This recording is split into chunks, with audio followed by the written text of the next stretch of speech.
Hi viewers, welcome to Ananthula's lifestyle. இன்னைக்கு பங்குனி உத்தரவங்க. பங்குனி உத்தரத்தன்னைக்கு நம்ம முருகர் வழிபாடு வச்சுக்கிறது ரொம்ப சிறப்பு. கோயில்லையும் போய் இன்னைக்கு நம்ம விளக்கேற்றி முருகருக்கு அர்ச்சனை பண்ணிட்டு வரலாம். விளக்கு 6 விளக்கு நெய் விளக்கு ஏற்றிட்டு வரலாம். அது எப்படி நம்ம வீட்லேயும் வழிபடலாம். சிலை வச்சுருக்கிறவங்க, படம் வச்சுருக்கிறவங்க வீட்லேயும் வழிபடலாம். எப்படி வழிபடுறதுன்னு பார்க்கலாம் வாங்க. பங்குனி உத்தரங்க இன்னைக்கு இருக்குது. இன்னைக்கு வந்து காலையில் 9 மணிக்கு மேலே ஆரம்பித்து நாளைக்கு 11 மணி வரைக்கும் இருக்குதுங்க பங்குனி உத்தரம்.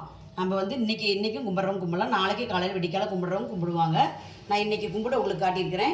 நம்ம முதல்ல பங்குனி உத்திரத்து அன்னைக்கு நம்ம முருகர் படம் இருந்தால் நான் தொடச்சி பொட்டெல்லாம் வச்சு அலங்காரம் பண்ணி அவருக்கு அரளிப்பூவை ரொம்ப உகந்தது செவ்வரளிப்பூ. அதனால் நான் செவ்வரளிப்பூ மாலை போட்டுக்கிட்டேன். முருகர் சிலை இருந்தாலும் நீங்கள் எடுத்து அலங்காரம் பண்ணிக்கோங்க. பாருங்கள், வஸ்திரம் அணிவிச்சிட்டேன். நான் அபிஷேகம் பண்ணிக்கிட்டேன். நீங்கள் அபிஷேக வீடியோலாம் போட்டால் கொஞ்சம் வீடியோ அதிகமாக வரனால கொஞ்சம் நான் கம்மியாக விட்டுன்னு சொல்லிட்டு நான் அபிஷேகம் நான் எடுக்கல. அவனை அபிஷேகம் பண்ணிக்கிட்டேன். நீங்களும் சிலை வச்சுருந்தா அபிஷேகம் கண்டிப்பாக பால் மட்டுமா ஊற்றி இன்றைக்கி அபிஷேகம் பண்ணுங்கள், அவ்வளோ சிறப்பு. அப்புறம் வேல் இருந்தாலும் வேலுக்கு அபிஷேகம் பண்ணிக்கோங்க. அப்புறம் நம்ம விளக்கு 2 ஏற்றி நம்ம இந்த மாதிரி அலங்காரம் பண்ணி கோலம் போட்டு குலதெய்வ படம் இருந்தால் குலதெய்வ படம் விநாயகர் வச்சு கும்பிடுங்க. அவருக்கு ஒரு நைவேத்தியம், முருகருக்கு ஒரு பாலோ கல்கண்டோ ஒரு தெனப்பொங்கலோ எது வேணால் இன்றைக்கி நம்ம அவருக்கு உகந்த நைவேத்தியம் வைக்கலாம். செவ்வாழைப்பழம் 2 வைக்கிறது அவருக்கு ரொம்ப சிறப்பு. செவ்வாழைப்பழம் வச்சு படைக்கிறது. இந்த மாதிரி செவ்வாழைப்பழம் 2 வச்சு இப்போ நான் 6 விளக்கு ஏற்றுறேங்க. 6 நெய் விளக்கு போட்டு வெத்தலை தீபம் ஏற்றுறேன். அது பார்க்கலாங்க. இன்றைக்கி நம்ம வெத்தலை தீபம் ஏற்றுறது ரொம்ப சிறப்புங்க. முருகருக்கு வெத்தலை தீபம் ஏற்றுனா எந்த கோரிக்கையாலும் நிறைவேறும். நம்மளுக்கு திருமணம் ஆகாதவங்களுக்கு திருமணம் நிறைவேறவும் நம்மளுக்கு இன்றைக்கி பங்குனி உத்திர வழிபாடே சிறப்புங்க. இன்றைக்கி விரதம் இருந்து கும்பிட்றவங்களுக்கு கல்யாணம் ஆகாதவங்களுக்கு கல்யாணம் ஆகும், குழந்தை பாக்கியம் கிடைக்காதவங்களுக்கு குழந்தை பாக்கியம் கிடைக்கும். அதனால் இன்றைக்கி நம்ம பங்குனி உத்திர வழிபாடு முருகர் கும்பிட்றது வீட்டில் அவ்வளோ சிறப்பு. கோயிலுக்கும் போய் அருகில் இருக்கிற வெத்தலை தீபம் ஏற்றலாம், 6 நெய் தீபம் ஏற்றலாம்.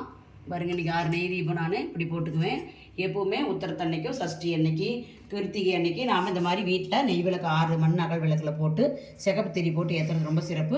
இப்போ வெத்தலையுமே பாருங்கள், 6 வெத்தலை வச்சு அதில் நாம் நடுமத்தில் ஒரு விளக்கு வச்சு சிகப்பு திரி 2 போட்டுட்டேன். இந்த 6 வெத்தலை காம்பையும் நம்ம இதில் போட்டுக்கணுங்க. 1 2 3 4 5 6 பாருங்கள். இந்த 6 காம்பையும் இந்த வெத்தலை காம்பையும் இதில் போட்டு நம்ம இன்றைக்கி தீபம் ஏற்றுனா அவ்வளோ சிறப்பு. முருகருக்கு உகந்த நாட்கள்லையும் செவ்வாய்க்கிழமைகள்லையும் நம்ம இந்த வெத்தலை தீபம் ஏற்றிட்டு வரும்பொழுது நம்ம என்ன கோரிக்கை வைக்கிறோமோ அது கண்டிப்பாக நிறைவேறுங்க. நீங்கள் வேணால் கண்டிப்பாக இந்த விளக்கு வீட்டில் ஏற்றி பாருங்கள். செவ்வாய்க்கிழமை சாயந்தரம் ஏற்றிட்டு வரலாம். முருகருக்கு 6 மணிக்கு சாயந்தரம். அதே மாதிரியே அவருக்கு உகந்த நாட்களில் பங்குனி உத்தரம், நம்மளுக்கு கிருத்திகை, இந்த மாதிரி முக்கியமான நாட்கள்லேயே கந்த சஷ்டி கவசமெல்லாம் படித்து இந்த மாதிரி விளக்கு ஏற்றிட்டு வந்தால் நம்ம வீட்டில் திருமணம் இறுதியாக நடைபெறும். குழந்தை பாக்கி இல்லாத குழந்தை பாக்கி கிடைக்கும். ஒரு சொத்து வாங்கணும், நிலம் வாங்கணும் அப்படின்னா எதை வேண்டிக்கிட்டாலும் நம்மளுக்கு செவ்வாய் பகவான் நிறைவேற்றி தருவார். செவ்வாய் பகவான்கிறதுனால சிகப்பு திரி ஏற்றி நம்ம விளக்கு ஏற்ற ரொம்ப சிறப்பு. இப்போ இதெல்லாம் ஏற்றிக்கலாங்க. நம்ம வேண்டுதல் கோரிக்கை எல்லாம் நிறைவேறதுக்காக நம்ம வெத்தலை தீபம் ஏற்றிக்கிட்டோம். அதுக்கப்புறம் 6 நெய் விளக்கு ஏற்றியாச்சுங்க. 2க்கு மேலே சிகப்பு திரி நல்லதுன்னு போட்டுக்கிட்டேன். நைவேத்தியம் பால் பாயசம் வச்சுக்கிட்டேன். செவ்வாழைப்பழம் அவருக்கு உகந்த நாள் செவ்வாழைப்பழம் வச்சுக்கிட்டேன்.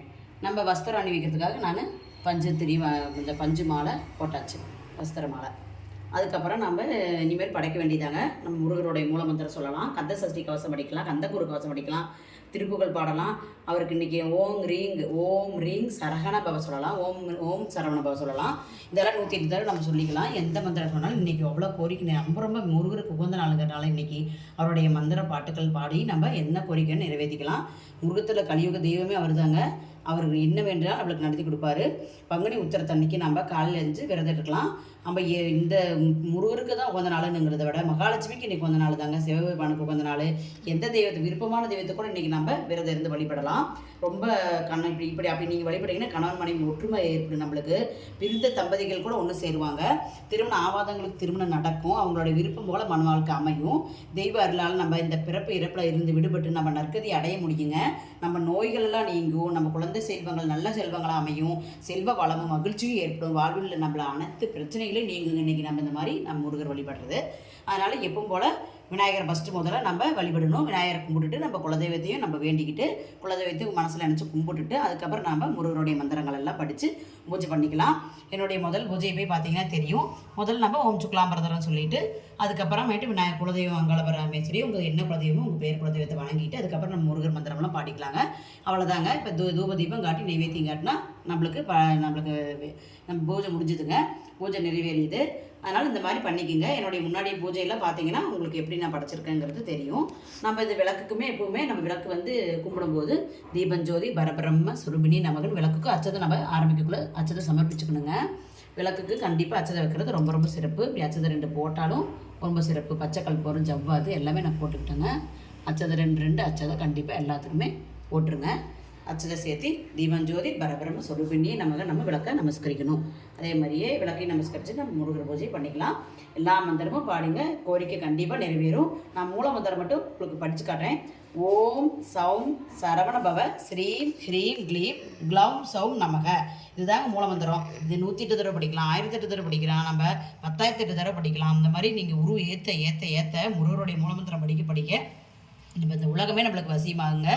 அவ்வளோ ஒரு வசியம் ஏற்பட்டு இந்த முருகர் மூலமந்திரம் நம்மளுக்கு என்ன கிடைக்கும் வேணும் நம்ம வேண்டணுமோ நம்மளுக்கு எல்லாமே இந்த லோகத்தில் நம்மளுக்கு கிடைக்கும். நம்ம வேண்டிக்கிட்டது நிறைவேறியே தீரும், நல்லதே நடக்கும், எல்லாமே நல்லபடியாகவே நடக்குங்க. வீட்டில் எந்த ஒரு நற்பலன்கள் அதிகமாக நடக்க ஆரம்பிக்கும். அதனால் இந்த மாதிரி வேண்டிக்கலாங்க. நான் பூஜையை முடிச்சுக்கிறேங்க. இந்த வீடியோ உங்களுக்கு பிடிச்சிருந்ததுன்னா இங்கே லைக் பண்ணுங்கள், ஷேர் பண்ணுங்கள், சப்ஸ்கிரைப் பண்ணுங்கள். நன்றி.